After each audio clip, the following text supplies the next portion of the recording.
We've been talking about those people. Today we're going to talk about those critical people. And we've been reworking a series that we took and we're creating it as our own. And we all know those people that are critical. Have you ever met someone who's critical and you can't do anything right? And they nitpick about everything, criticizing everything and everything that we ever do. Today we're going to be talking about critical people. But this is the truth, is that this can often be very painful for us. If you're on the receiving end of someone being critical all the time, it can be painful. If you're married to someone, and maybe your spouse is critical of you, in Numbers chapter 12, you can see Moses' brother and sister, Aaron and Miriam, criticizing Moses because he married a Cushite woman, and they weren't happy. In the New Testament, you see evidently a lot of people criticizing the Apostle Paul for not being a good preacher.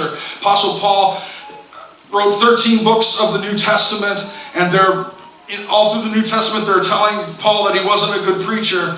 And it actually tells a story in Acts chapter 20 about a young man. His name is Eutychus. And Eutychus goes into a room. Oh, and Ronnie Lee is here. Chris isn't here today. Ronnie Lee and Chris have had their 4th child.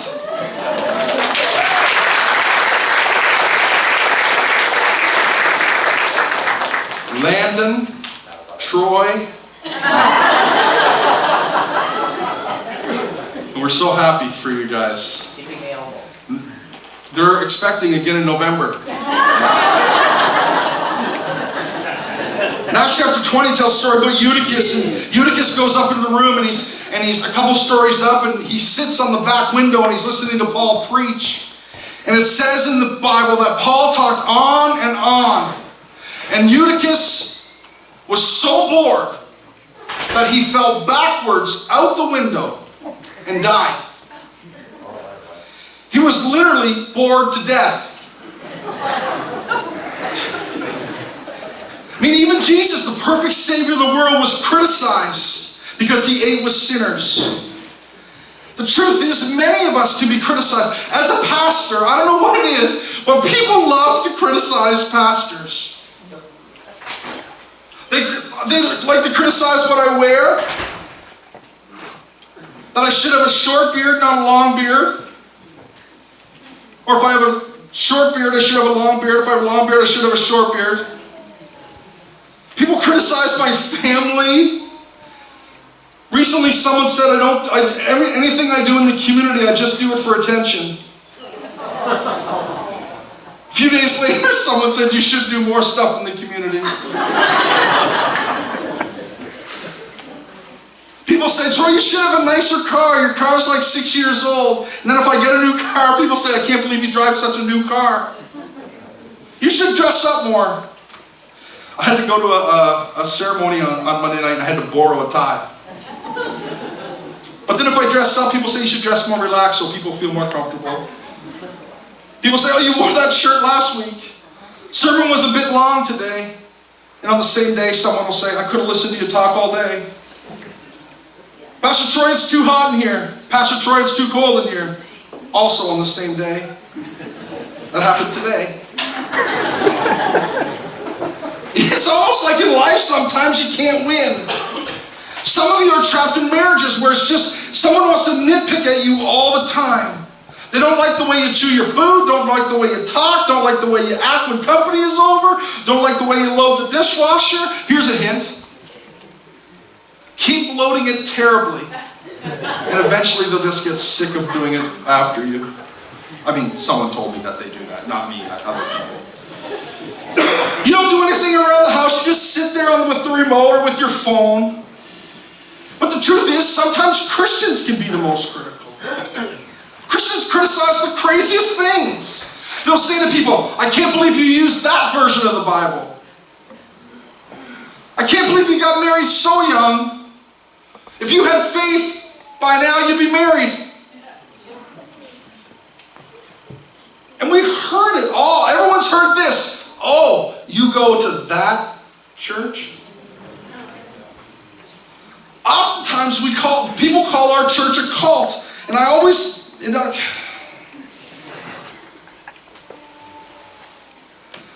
just before we get started this morning, I want us to make sure that we don't ignore the value of constructive criticism.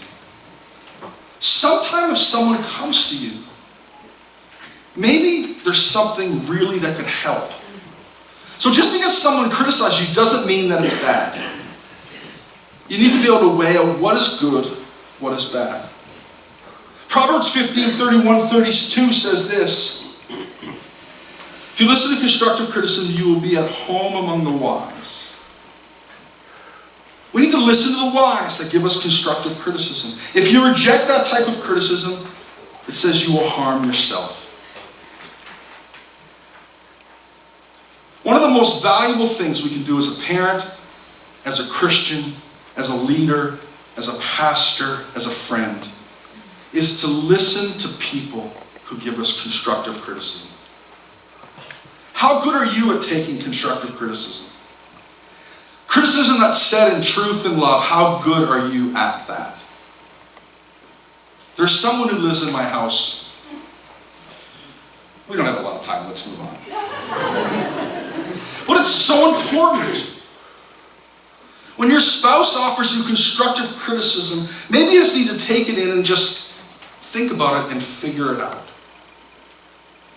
But for the rest of our time today, I want to talk about that criticism that is not good, that's not constructive. As we've worked through the series, every week's kind of been this, kind of the same, where we talk about 3 prayers.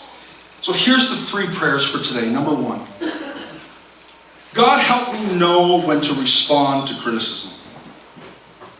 You notice it doesn't say, God help me know when to react. Let me know when to respond. How many know that right then is usually not the right time? Sometimes we just have to just pull it in. Even if we're upset, we say, how dare you? And then we want to go on Facebook and say,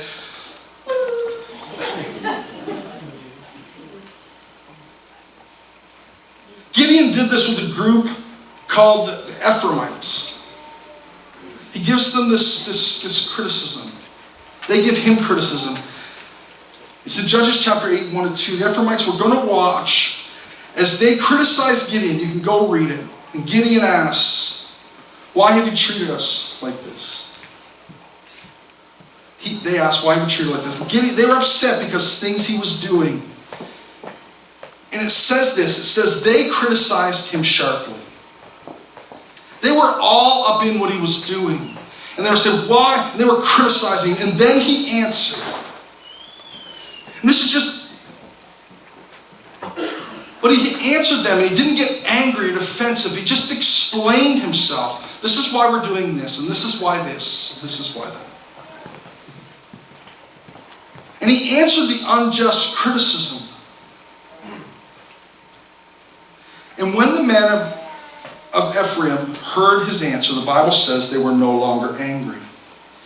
A God-directed response calmed the criticism.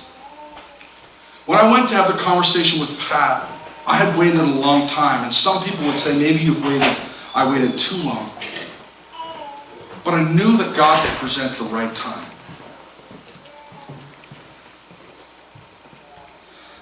I won't go into all the details, but a few weeks ago, people started to criticize me online. Someone wrote something about me, someone I've never met. And they started, a string of comments started to grow on Facebook. It was about 50 comments long. About how I was this and how I was that. And believe me, I wanted to respond. I actually did respond. Both in my head, and many times I wrote online and then deleted it. I prayed and I said, God, how do you want me to respond to this? Even though sometimes an explanation might bring understanding like it did for Gideon, sometimes you just have to let your life speak for itself. God help me know when to respond when criticism is unjust. And sometimes the hardest thing is to say nothing. But the Bible says that if we say nothing, it can turn away wrath. Have you ever reacted badly to criticism? I've told this story before, but I'll tell it just quickly. I had a bad day. I was walking down the aisle of a store, and I had been lost, which is no surprise to anybody. I was lost in traffic. And I was walking down this store. I stopped to get a drink of water, and I started to walk down the center aisle of the store. This guy was walking towards me. I never met him before. I was in a city. I didn't know anybody. We're walking towards each other, and he looks at me straight in the eye as we meet. And I thought he was going to say hello, so I look up, and he says, "How you doing today, chubby?" And without even thinking, I said, "Not bad, ugly. How are you?" Probably not the best tactic. And so I got my drink, and then we both met at the cash. And it was awkward. But we've all had those moments where we've reacted badly. Prayer number 2, God help me know when to dismiss invalid criticism. God, help me know when criticism needs to be dismissed. Here's a helpful hint. If a bunch of people have told you the same thing, it's probably good criticism, and you should probably listen to it. But if 1 or 2 people who don't know you write something online, you should probably just dismiss it. I mean, we all know someone who hasn't said something positive since the 70s. And they're always criticizing, and they're always critical. And sometimes when we're criticized, it's best to say nothing. That's actually what Jesus did. In 1 Peter 2:23, when they hurled insults at Jesus, when he suffered, when they made threats, instead Jesus entrusted himself to the one. If you want to make a difference in this life, I promise you, you will be criticized. If you want to be the best employee, the best worker, the best Christian that you can be, people are going to criticize you because they want to tear you down. It seems to just be the nature of the beast. But the truth is, we have a hard time because we take criticism personally. I'd be lying to you to say if those people that wrote things online, I'd be lying to you to say if I didn't lose sleep. Even though I knew what they were saying was wrong, wasn't right, I still laid awake and lost sleep. But we're caught in this trap. Do they like me? What do they think about me? I want them to like me. I want to make them like me. And the truth is maybe often we'll even lower our standards in order to get them to like me. Listen, not everyone is going to like you. I mean, believe it or not, there's people that don't like me. I know that's amazing. But the truth is we can't please everyone. But Craig Rochelle puts it like this: we can't please everyone, but we can please God. When you get into your mind, if you get that into your mind, I want you to know that it will set you free. You won't be a prisoner of people. You can rise above it. Instead of trying to live and please the crowd, you can please an audience of one. Number 3 prayer. God help me overcome my own critical nature. Now you guys knew that this was going to turn on all of us because all the other 3 weeks did. Proverbs 12:18 says this: some people make cutting remarks. Some people just tear everyone down. Some people make cutting remarks, but the words of the wise bring healing. I don't know about you, but for years, I was that critical person. I was the one with the cutting remarks. I was so insecure that it was easier to bring people up than to think about good about myself.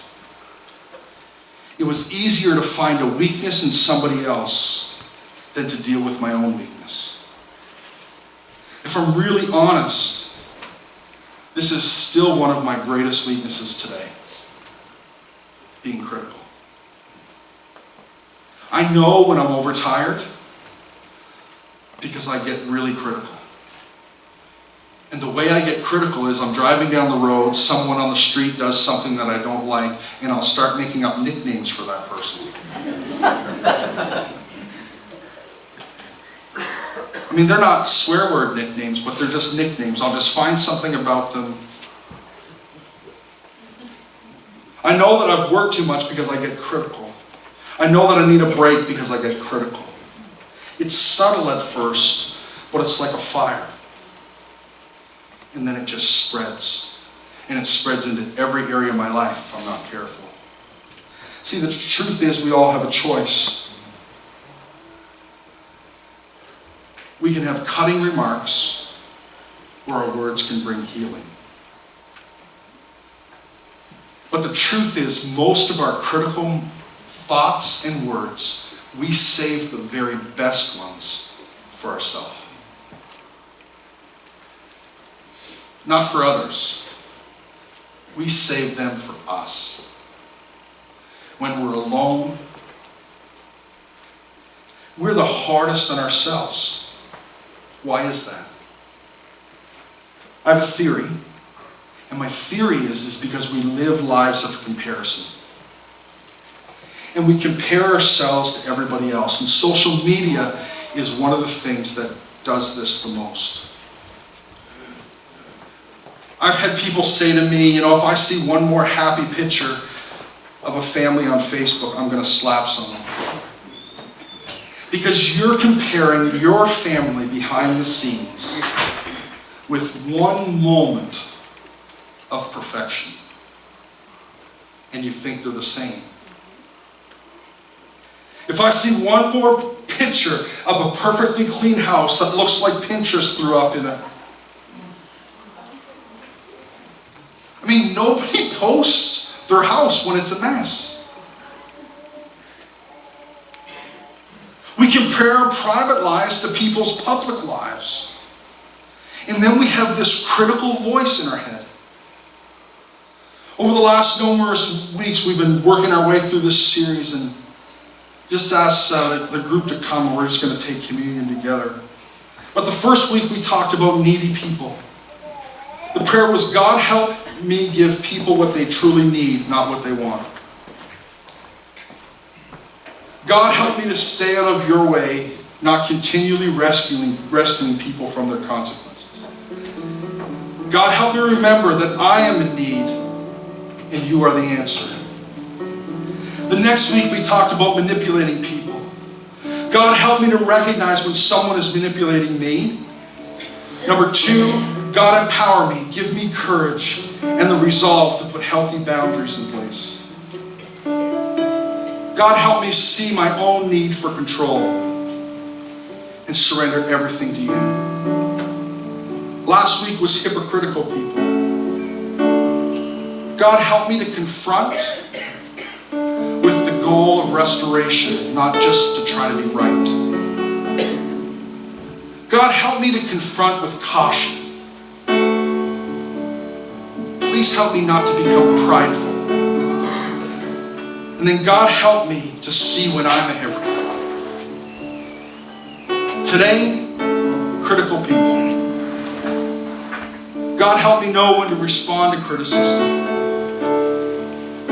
Help me to know when to dismiss an invalid concern. And God, help me to deal with my own critical nature. See, communion is about reflection.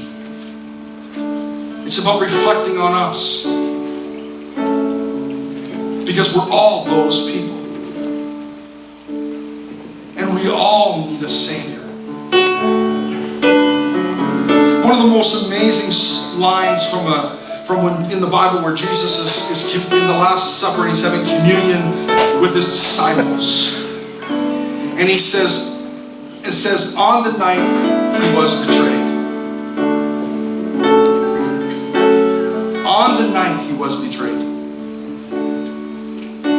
I don't know about you, but I become the most difficult when someone betrays me. But Jesus just broke bread with his disciples that he loved, knowing the end was near.